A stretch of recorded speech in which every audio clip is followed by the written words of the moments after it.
Hi friends, എല്ലാവർക്കും നമസ്കാരം. വിജയാസ് വേഡിലേക്ക് സ്വാഗതം. ഞാനിന്ന് തയ്യാറാക്കുന്നത് ഏത്തയ്ക്ക കൊണ്ടൊരു വട്ടയപ്പമാണ്. അപ്പോൾ ഏത്തയ്ക്ക നമുക്ക് ഇതുപോലെ പഴുത്ത് പോയാൽ അത് നമുക്ക് എടുത്ത് പിള്ളേരൊന്നും തിന്നത്തില്ല. പിന്നെ എണ്ണ ചിലവാക്കി പഴംപൊരിയെല്ലാം ഉണ്ടാക്കണം. അപ്പോൾ ഇത് നമുക്ക് ഈസി ആയിട്ട് എളുപ്പം തയ്യാറാക്കാമെന്നുള്ളതാണ്. അപ്പോൾ അതിലേക്ക് വേണ്ടിയിട്ട് ഞാൻ 2 പഴമാണ് എടുത്തിട്ടുള്ളത്. അത് നമുക്കൊന്ന് ഉരിച്ചെടുക്കാം.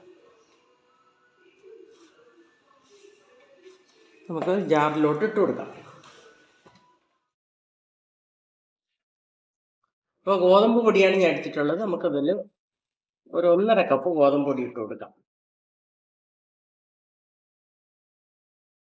1 ടീസ്പൂൺ ബേക്കിംഗ് സോഡയാണ് ഞാൻ ഇട്ട് കൊടുക്കുന്നത്. ഇതിലേക്ക് ഞാൻ ഒരു 3/4 കപ്പ് പാലെടുത്ത് വെച്ചിട്ടുണ്ട്. അത് ചെറിയ ചൂടോടെ, കാരണം നമ്മൾ ചെയ്ത ഉടനെ ഇത് തയ്യാറാക്കുന്നത് കൊണ്ട് പെട്ടെന്ന് പൊങ്ങാൻ വേണ്ടിയിട്ട് ചെറു ചൂടോടെ കുറച്ച് പാലൊഴിച്ച് കൊടുക്കാം.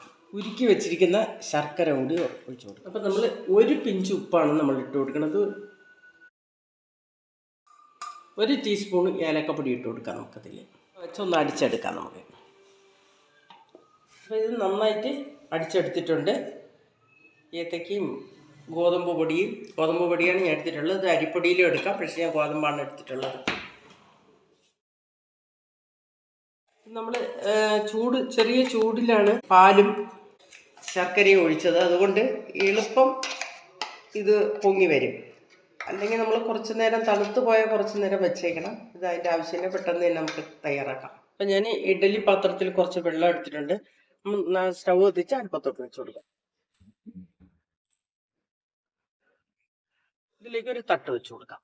ഇതിലേക്ക് ഞാൻ കുറച്ച് കപ്പലണ്ടി ഇട്ട് കൊടുക്കുകയാണ്. വേണ്ടി വേണമെങ്കിൽ ഇടാം.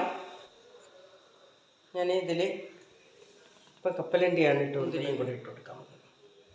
നമുക്ക് അടുപ്പത്തോട്ട് വെച്ച് കൊടുക്കാം. പാത്രത്തിനകത്ത് വെച്ച് കൊടുത്തു.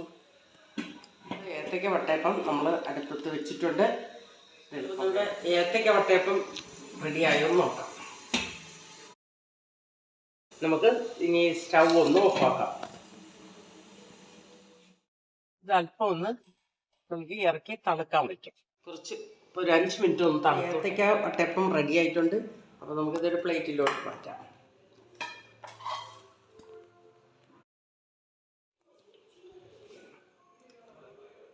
നല്ല സോഫ്റ്റായിട്ട് കിട്ടിയിട്ടുണ്ട്.